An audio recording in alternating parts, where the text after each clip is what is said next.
Episode वहीं से शुरू होता है जब रैनियल ने कहा था या तुम भूल गई कि मैंने उस इंसान के साथ क्या किया जिसकी तुम इतनी परवाह करती थी। एंजी सोचने लगती है कि क्या ये एडन की बात कर रहा है, कहीं इसको ये गलत फहमी तो नहीं हो गई कि मैं एडन के साथ इसलिए भागी थी क्योंकि मैं उससे प्यार करती हूँ। असली कहानी के अंदर जो ट्यूनिया की सेंटेंस थी वो एडन से प्यार करती थी और इस वजह से रैनियल जेलस हो गया था और भी ज्यादा पागल हो गया था। तभी रैनियल कहता है कि मुझे लगा था कि तुम्हें समझना मेरे लिए आसान है। अगर रैनियल को गलत फहमी हो गई है, अगर मैं ट्यूनिया की सेंटेंस हूँ तो इसका मतलब यह है इस बार रैनियल के पागलपन का कारण मैं बनी हूँ। कहीं यही वजह तो नहीं है कि एडन को चोट लगी क्योंकि इस बार मैं ट्यूनिया की सेंटेंस हूँ। तभी रैनियल कहता है कि अब तुम बहुत कॉम्प्लिकेटेड हो गई हो, अब ये सब कुछ बिल्कुल भी मजेदार नहीं लग रहा। तभी अचानक से रैनियल को कुछ होने लगता है, उसे बहुत दर्द होने लगता है। वो एंजी से कहने लगता है मुझे अकेला छोड़ दो, जाओ यहाँ से। लेकिन तभी रैनियल पर एक्टिलन कंट्रोल कर लेता है और कहता है अगर तुम्हारे लिए सब बोरिंग है तो मैं ये सब कुछ यहीं पर खत्म कर देता हूँ। वो एंजी का गला दबाने लगता है और एंजी सोचने लगती है अचानक से पूरे कमरे में खून की बदबू भर गई है। फिर एंजी रैनियल से कहती है रैनियल रुक जाओ, मुझे डर लग रहा है। तभी रैनियल को होश आता है, वो एंजी को खुद से दूर कर देता है। एंजी पीछे डेस्क पर टकरा जाती है और वहां से लैंप नीचे गिरकर टूट जाता है। रैनियल सोचने लगता है ये मैंने क्यों करा, और तभी वो आवाज रैनियल से कहने लगती हो मार दो उसे, अगर तुमने उसे नहीं मारा तो एक दिन ये औरत तुम्हारी मौत का कारण बन जाएगी। तुम मेरे ऑर्डर को क्यों नहीं मान रहे हो, मैंने कहा कि मार दो उसे। रैनियल कहता नहीं मैं उसे नहीं मार सकता, चुप हो जाओ। और तभी वो आवाज कहने लगती है मैंने तुमसे कहा ना कि मार दो उसे। रैनियल फिर से चिल्लाता है मैंने कहा चुप हो जाओ, और तभी जंजीरें टूट जाती हैं। रैनियल नीचे गिरकर दर्द से तड़पने लगता है। एंजी को तो समझ ही नहीं आ रहा था आखिर ये क्या हो रहा है, और एंजी सोचने लगती है रैनियल सबके सामने बहादुर रहता था लेकिन इस वक्त वो पूरी तरह पावरलेस लग रहा है। एक मिनट, कहीं ऐसा तो नहीं है रैनियल के साथ जो अभी हो रहा है वो डिवाइन पनिशमेंट है।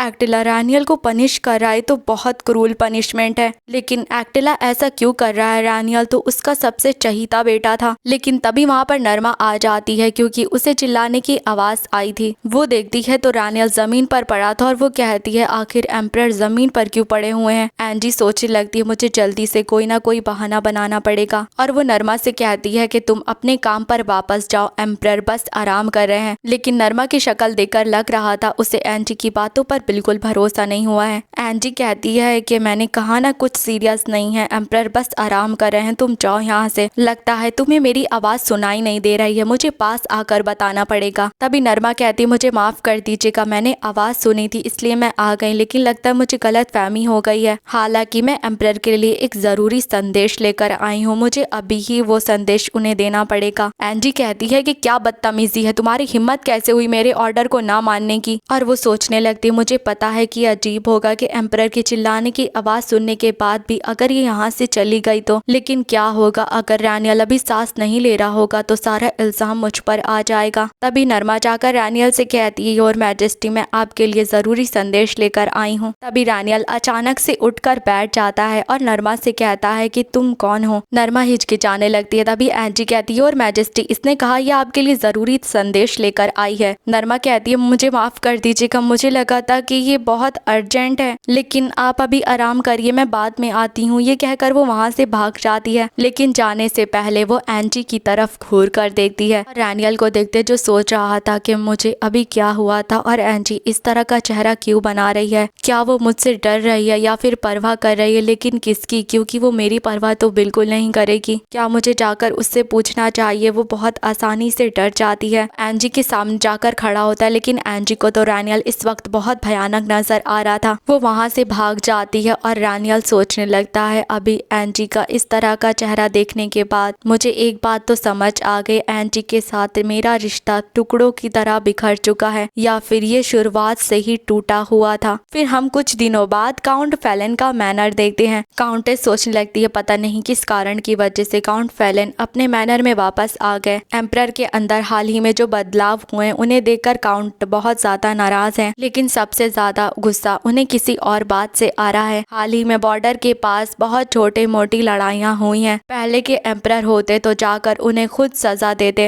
हालांकि जो अभी के एम्परर हैं वो बदल गए हैं, वो कोई भी एक्शन नहीं ले रहे। एक्टलस सब पर राज करने वाला देश है और इसकी जो मेन अथॉरिटी है वो रैनियल के पास है, लेकिन अगर कोर ही कमजोर हो जाएगा तो फिर देश भी कमजोर हो जाएगा। काउंटेस कहती है कि क्या ये सब कुछ एम्प्रेस की गलती नहीं है कि एम्परर आजकल ऐसा बर्ताव कर रहे हैं। काउंट कहते हैं कि तभी मैं सोचूं कितनी अजीब बात है कि एम्प्रेस को कोई भी पनिशमेंट नहीं मिली और वो सही सलामत वापस आ गई। एम्प्रेस इस वक्त एम्परर के दिमाग के साथ खेल रही है। एम्परर को इस बात का डर लग रहा है कि अगर वो पैलेस से चले गए तो कहीं एम्प्रेस फिर से भाग ना जाए, और वो एम्प्रेस को अपने साथ ले भी नहीं जा रहे हैं क्योंकि एम्प्रेस बहुत कमजोर है। मेरा तो दिमाग खराब हो रहा है, मुझे समझ नहीं आ रहा हमें क्या करना चाहिए। तभी काउंटेस कहती है कि इस वक्त हम दोनों देशभक्त हैं और इसके अलावा अपने गॉड एक्टिला को लेकर बहुत लॉयल हैं। इस वक्त हमारे गॉड खतरे में हैं, तो हम लोग चुपचाप बैठकर ये सब कुछ कैसे देख सकते हैं। काउंट कहते क्या तुम ये कहना चाहती हो हमें कुछ ऐसा करना चाहिए कि हम उस औरत से छुटकारा पालें। काउंटेस कहती है कि दरअसल मैं किसी प्लान पर काम कर रही हूँ। काउंट कहते हैं कि तुम मेरी बिना इजाजत के ये सब कुछ कैसे कर सकती हो। काउंटेस कहती है कि आप विस्काउंट कॉन्पियर को जानते हैं, है ना, और जो उस विस्काउंट की फैमिली है वो इस वक्त एम्प्रेस के पैलेस में काम कर रही है। उनके पास एक खतरनाक जहर है और उनके पास कोई आम जहर नहीं है। फर्क नहीं पड़ता कि कितना जहर दिया जाएगा, बॉडी के ऊपर कोई भी निशान नहीं पता चलेगा कि जहर दिया गया है। फिर नेक्स्ट सीन देखते हैं, एंजी डाइनिंग टेबल के ऊपर खाना खाने के लिए बैठी थी। तभी मेड खाना लाकर कहती है कि ये खाना हल्का है जो कि आपके लिए हमने तैयार करवाया है। एंजी सोचने लगती है आजकल खाना खाने के बाद मेरी बॉडी काफी भारी महसूस हो रही है। मुझे लगा कोई अलग केस तो नहीं है, तो मैंने डॉक्टर से पूछा, लेकिन उन्होंने भी बताया कि मैं प्रेग्नेंट नहीं हूँ। खाना काफी अच्छा बना है लेकिन पता नहीं क्यों मुझे काफी घिन महसूस हो रही है। फिर वो खाने की एक बाइट लेती है और सोचती है कि मुझे इतना बीमार क्यों महसूस हो रहा है, क्या स्ट्रेस की वजह से। इस वक्त मेरे साथियों में से मेरे पास कोई भी नहीं है सिवाय नरमा के। नरमा को अपने पंजे छुपाना अच्छे से आता है। मैं भूल नहीं सकती उस दिन मैंने उसकी आंखों में जो देखा था। समझ नहीं आ रहा मेरी मेट्स की मुस्कुराहट के पीछे आखिर क्या छुपा हुआ है। तभी एंजी कहती है कि मैंने खाना खा लिया है। नरमा कहती है लेकिन आपको अच्छे से खाना चाहिए। एंजी वापस जा रही थी लेकिन तभी उसे कमजोरी महसूस होती है और वो गिरने लगती है। तभी नरमा कहती है कि लगता है आपको अपने कमरे में जाकर आराम करना चाहिए। अगर आपको खाना अच्छा नहीं लग रहा है तो मैं आपके लिए कुछ फ्रूट्स लेकर आती हूँ। एंजी सोचने लगती है कि मुझे ऐसा क्यों लग रही, लोग जबरदस्ती मुझे खाना खिलाने की कोशिश कर रहे हैं। फिर नेक्स्ट सीन देखते हैं, एंजी बाहर आती है और कहती है कि मैं एम्परर से मिलने के लिए जा रही हूँ। नरमा कहती है लेकिन इस वक्त उनकी मीटिंग चल रही है। एंजी कहती है मुझे फर्क नहीं पड़ता, मैं इंतजार कर लूंगी। और वो मन ही मन सोच रही थी मैं अब और नहीं झेल सकती, मुझे बहुत घुटन महसूस हो रही है। मुझे रैनियल से कहना होगा कि वो सिसाने और सिल्विया को छोड़ दे, तभी मेरे अंदर से ये फीलिंग जाने वाली है। ये फीलिंग ऐसा लग रहा है कि वो लोग पूरे वक्त बस मुझे देख रही हैं। लग रहा है मेरा दिमाग खराब हो जाएगा। मुझे बस एक इंसान चाहिए जिस पर मैं भरोसा कर सकूं। मुझे इतनी परेशानी हो रही है कि मैं अपने पैरों पर चलकर रैनियल से मिलने के लिए जा रही हूँ। जब से वो इंसिडेंट हुआ था तब से रैनियल मुझसे मिलने के लिए नहीं आया है। मुझे सुकून तो मिल रहा है पर ये भयानक भी है क्योंकि मुझे नहीं पता कि रैनियल क्या कर दे। मुझे पता है रैनियल को मनाना आसान नहीं होगा कि वो सिसाने और सिल्विया को छोड़ दे, मुझे कोई डील करनी पड़ेगी। तभी वो याद करती है जब रैनियल ने कहा था कि जब तुमने मुझसे कहा था तुम मुझसे प्यार करती हो, क्या तुम मुझसे झूठ बोल रही थी। और एंजी सोचने लगती है क्या मैं उससे कहूँ कि मैं उससे प्यार करती हूँ, लेकिन ये काम नहीं करेगा। अगर वो मुझसे बदले में मेरा पैर या हाथ मांग लेगा तो मैं उसे दे दूंगी। वो रैनियल के ऑफिस में जाने वाली थी लेकिन तभी काफी लोग वहाँ से बाहर निकल कर आते हैं। वो लोग एंजी को देखकर कहते हैं कि योर मैजेस्टी आप यहाँ पर क्या कर रही हैं? अरे हाँ, आप एम्परर से मिलने के लिए आई होंगी, वो अंदर ही बैठे हुए हैं। तभी रैनियल की नजर एंजी के ऊपर पड़ती है और वो काफी हैरान हो जाता है। एंजी कहती है कि काफी समय बाद मिली योर मैजेस्टी, मुझे उम्मीद है कि मैं काम में दखल नहीं दे रही होंगी। लेकिन रैनियल तो बहुत खुश था और कहता है एंजी मुझे उम्मीद नहीं थी कि तुम मुझसे मिलने के लिए आओगी, तुम अक्सर मुझसे मिलने के लिए नहीं आती ना, चलो बैठ कर बात करते हैं। तभी एंजी कहती है कि मैं यहाँ पर तुमसे एक फेवर मांगने के लिए आई हूँ। रैनियल कहता है हाँ बताओ, तुम्हें मुझसे क्या पूछना है? एंजी कहती है कि मुझे तुमसे कहना है कि तुम सिसाने और सिल्विया को रिलीज कर दो। रैनियल कहता है अगर मैंने उन्हें छोड़ दिया तो तुम क्या करोगी, क्या तुम फिर से भाग जाओगी? एंजी कहती है कि अगर तुमने उन्हें छोड़ दिया तो तुम मुझ पर नजर रखने के लिए और लोगों को रख सकते हो। हो। अगर तुम उन्हें नहीं छोड़ने वाले हो तो कम से कम मुझे उन्हें देखने की इजाजत दे दो। एंजी सोचने लगती है, फिर से परेशान लग रहा है इसको। ऐसा लग रहा है कि मैं फिर से भाग जाऊंगी, लेकिन ये बात बिल्कुल भी सच नहीं है, क्योंकि मैं तो बस अपनी हिफाजत चाहती हूँ। ये क्या हो रहा, अचानक से मुझे सांस क्यों नहीं आ रही, मुझे बहुत चक्कर आ रहे हैं। और तभी एंजी बेहोश हो जाती है और रानियल बस उसका नाम चिल्लाता रह जाता है। फिर एंजी को देखते हैं जिसे ऐसा लग रहा था कि वो किसी गहरे समुद्र में डूब रही है। अगले ही पल उसे ऐसा महसूस होता है कि वो आसमान में उड़ रही है। एंजी सोचने लगती है, क्या मैं मर गई हूँ? मुझे नहीं पता, लेकिन लगता है कि मरना इतना भी बुरा नहीं है। मुझे बहुत सुकून महसूस हो रहा है, ऐसा लग रहा है मैं हर मुश्किलों से आजाद हो गई हूँ। मुझे इसी की तो जरूरत थी, मैं हमेशा के लिए बस ऐसे ही रहना चाहती हूँ। अभी कोई कहता है कि होश में आ जाओ और एंजी को होश आ जाता है। वो एक अलग ही जगह पर आ गई थी। एंजी को महसूस होता है कि वो ये आवाज पहले भी सुन चुकी है। वो सामने देखकर सोचती है, ये जानी पहचानी आवाज, ऐसा लगता है मैं इसे पहचानती हूँ। भले ही देखने में वो विनम्र लग रहा हो, लेकिन उसका प्रेजेंस बहुत भारी है। और एक बात मैं यकीन के साथ कह सकती हूँ, ये कोई और नहीं बल्कि ट्यूनिया के गॉड हैं। तभी ट्यूनिया के गॉड कहते हैं कि ये पहली बार है कि हम आमने सामने मिल रहे हैं। एंजी कहती है कि क्या मैं मर चुकी हूँ? ट्यूनिया के गॉड कहते हैं कि अभी तक तो नहीं, लेकिन तुम मरने के बहुत करीब हो। मौत का स्वाद काफी मीठा होता है ना? एंजी कहती है, आप ऐसा कैसे कह सकते हैं, जबकि मैंने कितना ज्यादा सफर करा है। इतना सब कुछ झेलने के बाद अगर मेरी जगह कोई भी होता तो उसे बहुत सुकून मिलता। वैसे ये बताइए, क्या ये गॉड की दुनिया है? आखिर मैं यहाँ पर क्या कर रही हूँ? ट्यूनिया के गॉड कहते हैं, सबसे पहली बात, तुम्हारी जो मेट्स हैं उन्होंने तुम्हें जहर दिया है। इस वजह से तुम्हारी आत्मा ने तुम्हारे शरीर को छोड़ दिया है, और जिस पल ऐसा हुआ उसी पल मैं तुम्हें यहाँ पर ले आया। एंजी कहती है, मुझे पता था वो लोग मुझसे नफरत करती हैं, लेकिन मुझे यकीन नहीं हो रहा कि उन्होंने मुझे जहर दे दिया। ट्यूनिया के गॉड कहते हैं कि उनको ऐसा लगता है कि तुम एक्टिलस की कमजोरी बन रही हो। उन्हें लगता अगर तुम गायब हो जाओगी तो सब कुछ पहले जैसा हो जाएगा जैसे हुआ करता था। एंजी कहती है, आपको ये सब कुछ कैसे पता? क्या ऐसा इसलिए क्योंकि आप गॉड हैं? ट्यूनिया कहते हैं, भले ही मैं गॉड हूँ, लेकिन जरूरी नहीं कि मेरी आवाज मेरे हर फॉलोवर्स तक पहुँचे। तभी एंजी कहती है कि मेरा एक सवाल है, क्या मैं ट्यूनिया की सेंटेंस हूँ? और अगर ऐसा है तो मैंने रैनियल को कितनी बार मारने की कोशिश करी, लेकिन मैं फेल हो गई। और अगर मैं सच में ट्यूनिया की सेंटेंस हूँ तो मैं एक हथियार हूँ, तो फिर मैं सक्सेसफुल क्यों नहीं हुई? ट्यूनिया के गॉड कहते हैं कि एक गॉड को मारने के लिए तुम्हें अपने हाथ में तलवार पकड़नी होगी। एंजी कहती है, अगर तलवार एडन था तो ये बताइए आप मुझसे ये क्यों कह रहे थे कि तलवार वाला प्लान फेल हो जाएगा? ट्यूनिया के गॉड कहते हैं, क्योंकि एक सेंटेंस ही एजेंट ऑफ एक्टिला को मार सकती है, कोई खाली तलवार नहीं। एंजी कहती है, मुझे कुछ समझ नहीं आ रहा, आप क्या कह रहे हैं? कम से कम आसान शब्दों में समझाइए। ट्यूनिया के गॉड कहते हैं कि तलवार एक प्राचीन वस्तु है, लेकिन प्राचीन वस्तु कोई हथियार नहीं है। एंजी कहती है, तो आप ये कहना चाहते हैं कि वो एक ऐसी प्राचीन वस्तु है जो कि मुझे जगाएगी? ट्यूनिया के गॉड कहते हैं, एग्जाम्पल के तौर पर सेंटेंस की पास्ट लाइफ में उसके अंदर चाहत थी कि उसे एक्टिला के एजेंट को जान से मारना है, फिर तलवार एक हथियार बन गई जिसने कि उसको मार दिया। इसलिए एक्टिला के एजेंट को मारने के लिए तुम्हारे अंदर स्ट्रॉन्ग विल होनी चाहिए। एंजी कहती, क्या आपको सच में लगता है कि मैं सेंटेंस बनने के काबिल हूँ? देखिए, लगता है आपने गलत इंसान को चुन लिया, मेरे अंदर इतनी काबिलियत नहीं है। ट्यूनिया के गॉड कहते हैं, ऐसा नहीं है, जो एक्टिला है वो पहले से ज्यादा बेकाबू हो गया है, इसीलिए एक्टिला रैनियल के जरिए तुम्हें मारना चाहता है। इससे पहले तुम्हारी विल स्ट्रॉन्ग हो जाए। तुम्हारे साथ जो उस दिन हुआ था उसे देखकर तो तुम समझ ही गई होगी। तुम एक्टिला और उसके एजेंट के बीच में आ रही हो। उसका एजेंट कभी भी एक्टिला के खिलाफ नहीं गया है। रैनियल क्रूरता के साथ पैदा हुआ था, उसके अंदर बहुत घमंड था। तो तुम्हें समझ आ रहा है एक्टिला का एजेंट एक्टिला के खिलाफ जा रहा है, इसका क्या मतलब है? और रैनियल उसके खिलाफ जा रहा है, इस तरह से एक्टिला का अंत हो जाएगा। अब तुम्हें समझ आ रहा है तुम्हारी एग्जिस्टेंस कितनी ज्यादा मायने रखती है। जब सेरेफिना ने अपनी ड्यूटी निभाई थी तो मुझे रैनियल का मन बदलने के लिए कुछ करना था, इसलिए मैंने ऐसा कुछ करा कि रैनियल को सेरेफिना से पहली नजर में प्यार हो गया था। लेकिन इस बार बात अलग है, क्योंकि रैनियल को मैंने तुमसे प्यार नहीं करवाया है, उसने अपनी मर्जी से करा है। एंजी कहती है कि अगर आप मुझसे ऐसा कहेंगे तो उसे मारने में मुझे बहुत मुश्किल होगी। आप मुझसे ये कहना चाहते हैं कि वो मुझसे सच में प्यार करता है और मेरी परवाह करता है? ट्यूनिया के गॉड कहते हैं, मुझे पता है कि उनके प्रति काइंडनेस दिखाना जिनको तुम पसंद करते हो, हालांकि अगर तुम्हारे अंदर उसके लिए जरा भी अफेक्शन है तो उसे मारने का सबसे बड़ा कारण यही है। फिर वो एक पोर्टल ओपन करके कहते हैं, मैं तुम्हें दिखाता हूँ मेरे कहने का क्या मतलब है। फिर वहाँ पर और एक पर्सन दिखाया जाता है और टूनिया के गॉड कहते हैं कि यही एक्टिला है और रानियल इससे तभी अलग हो सकता है जब उसकी मौत होगी, वरना जिंदगी भर रानियल उसका पपेट बना रहेगा। रानियल को मार ही के तुम एक्टिला को मार सकती हो, रानियल को मार कर ही तुम उसे असली आजादी दे सकती हो। एंजी सोचने लगती है मेरी नफरत, मेरा डर, मेरा अफेक्शन यही कारण रानियल को मारने की वजह बन गई। ऐसा लग रहा है कि मैं कोई गेम खेल रही हूँ, चाहे मैं जो भी रास्ता चुनूंगी अंत सिर्फ सैड होगा। देखा जाए तो रानियल एक्टिला का पपेट है और मैं ट्यूनिया की पपेट हूँ। इस दुनिया का दयालु देवता कितना ज्यादा अलग है। ट्यूनिया सिर्फ एक लौता नहीं है जिसने की प्रोविडेंस के साथ डील करी है, लेकिन फिर भी उसने खुद को बलिदान करने का फैसला करा और सारे गॉड का बोझ अपने कंधों के ऊपर ले लिया। ट्यूनिया ने हर अच्छी चीज उनको दे दी जो उनकी परवाह तक नहीं करते थे, और जो लोग सच में उससे प्यार करते थे उन्हें बदले में बेकार चीज मिली। इसलिए उनके मानने वालों को ऐसी जमीन पर रहना पड़ा जिसके चारों तरफ मॉन्स्टर्स हैं, और सिर्फ इतना ही नहीं बल्कि गरीबी और अकेलेपन में रहना पड़ा, और सारी दुनिया का बोझ अकेले ट्यूनिया की सेंटेंस को झेलना पड़ा। और ट्यूनिया के इन फैसलों की वजह से उनके फॉलोवर्स को बहुत सफर करना पड़ा है, और यहाँ तक कि मुझे भी सफर करना पड़ रहा है जो कि उनकी फॉलोवर तक नहीं है। ये बिल्कुल भी फेयर नहीं है। गॉड अपने ही बच्चों की जिंदगी से क्यों खेल रहे हैं। फिर वो ट्यूनिया के गॉड से कहती है कि आप मुझसे प्यार करते हैं, और ट्यूनिया के गॉड कहते हैं कि हाँ मैं करता हूँ। एंजी कहती है तो अच्छी चीजें आपको उनको देनी चाहिए थी जिससे आप प्यार करते हैं, आप इतने क्रूल कैसे हो सकते हैं। अगर आपको बलिदान करना था, सारा बोझ खुद पर लेना था, तो इन सब में आपने मुझे क्यों घसीटा। ट्यूनिया के गॉड कहते हैं कि मुझे माफ कर दो मेरी बच्ची। एंजी कहती है आपने कहा आप मुझसे प्यार करते हैं तो मैं अपनी जिंदगी के फैसले खुद क्यों नहीं ले सकती। अगर मैं खुद की जिंदगी को कंट्रोल नहीं कर सकती तो बेहतर रहता आप मुझे ये सब बताते ही नहीं। आपने कहा कि रानियल और एक्टिला का जो रिश्ता है वो कमजोर हो रहा है, तो कोई ना कोई रास्ता तो होगा कि उन दोनों का रिश्ता हमेशा के लिए तोड़ दिया जाए और रानियल को ना मरना पड़े। ट्यूनिया के गॉड कहते हैं कि मुझे माफ कर दो, लेकिन रिश्ता खून से जुड़ा होता है। रानियल ऐसे पैदा हुआ था कि वो एक्टिला का एजेंट बनने के लिए सबसे सूटेबल था। फर्क नहीं पड़ता रानियल का अपोनेंट कौन था, भले ही उसकी फैमिली हो। रानियल ने खुद को नहीं रोका, उसने सबको मार दिया, और अगर उसका नेचर देखा जाए तो हर चीज वो गेम की तरह खेलता है। एंजी कहती है अगर मैंने ऐसा कहा सेंटेंस होने के नाते मैं अपनी जिम्मेदारी नहीं निभाऊंगी तो क्या होगा। ट्यूनिया के गॉड कहते तब एक बहुत बड़ी जंग छिड़ जाएगी, भले ही अभी ना हो लेकिन फ्यूचर में जरूर होगा। एंजी कहती है तो क्या एक्टिला पूरी दुनिया को निगल जाएगा। ट्यूनिया के गॉड कहते हैं तुम्हें लगता है जब पूरी दुनिया उसके कंट्रोल में होगी तो एक्टिला रुकेगा। वो अपने फॉलोवर्स को बढ़ाता जाएगा और पूरी दुनिया को नष्ट कर देगा, कुछ नहीं बचेगा। एंजी कहती है अगर मैंने फिर भी ये सब करने से मना करा तो क्या मुझे डिवाइन पनिशमेंट मिलेगी। ट्यूनिया के गॉड कहते नहीं मैं तुम्हें माफ कर दूंगा, माफ करना कि मैंने तुम पर इतना बोझ डाला। फिर नेक्स्ट सीन में काउंट फेलन का मैनर देखते हैं। वो बहुत ज्यादा परेशान हो रही थी। उसने प्लान इसलिए बनाया था क्योंकि एम्प्रेस एम्परर के रास्ते में रुकावट बन रही थी, लेकिन उस दिन काउंटेस ने रानियल का सबसे ज्यादा भयानक चेहरा देखा। उसे ये समझने में देर नहीं लगी एम्प्रेस के जितने भी अटेंडेंट्स हैं उन सबको मार दिया जाएगा, किसी को नहीं छोड़ा जाएगा। काउंटेस को एक प्लान चाहिए था ताकि वो एम्परर को डिस्ट्रैक्ट कर सके, इसलिए उसने अपने हस्बैंड को वहां पर भेजा ताकि सारे पासे पलट जाए और जो मेन लीडर है उसको पनिशमेंट मिले। फिर वही वक्त देखते हैं जब काउंटेस ने अपने हस्बैंड को बताया था जहर के बारे में। तभी काउंट कहते हैं कि तुम्हें विस्काउंट के बारे में कैसे पता चला, तुमने कैसे मदद मांगी। काउंटेस कहती है उस लोमड़ी नरमा का शुक्रिया, उसके बहुत कनेक्शन है। विस्काउंट भी एम्प्रेस से छुटकारा पाना चाहते हैं ताकि वो अपनी बेटी को अगली एम्प्रेस बना सके। काउंट कहते तुम क्या चाहती हो, मैं क्या करूँ। काउंटेस कहती हैं कि बस बातों को फैलाना शुरू करो। जब हम एक बार एम्प्रेस से छुटकारा पा लेंगे तो सारा इल्जाम नरमा के ऊपर लगा देंगे। लेकिन देखते हैं कि उसका प्लान फेल हो गया था क्योंकि एंजी बच गई थी और वो काफी दिनों के लिए बेहोश हो चुकी थी। उस जहर ने बॉडी पर कोई निशान नहीं छोड़ा, यहाँ तक कि इंपीरियल डॉक्टर भी पता नहीं लगा पाए कि ये जहर है। तभी काउंट आकर कहते हैं हिज मैजेस्टी ने कहा है कि वो कल के बारे में बात करना चाहते, उन्होंने हमें बुलाया है। फिर देखते हैं कि दोनों लोग रानियल से मिलने के लिए गए थे और रानियल कहता है कि मैंने सुना तुम लोगों को डचेस नरमा पर शक है, उसने एम्प्रेस को जहर दिया है। मैं उम्मीद करता हूँ तुम लोग जो कह रहे हो वो सच हो। काउंटेस कहती है कि जाहिर सी बात है कि ये सब कुछ डचेस नरमा का प्लान है, इसलिए मैं भी थोड़ी थोड़ी जिम्मेदार हूँ, मुझे एम्प्रेस का अच्छे से ख्याल रखना चाहिए था। काउंट को तो समझ ही नहीं आता कि ये औरत ये बोल क्या रही है अभी। तभी रानियल कहता है कि तुम्हारी बातें सेंस बना आ रही हैं, लेकिन तुम इतनी लंबी यात्रा करके यहाँ पर आने के बाद बहुत थक गई होगी ना, तो फिर पहले अपना खाना एंजॉय करो।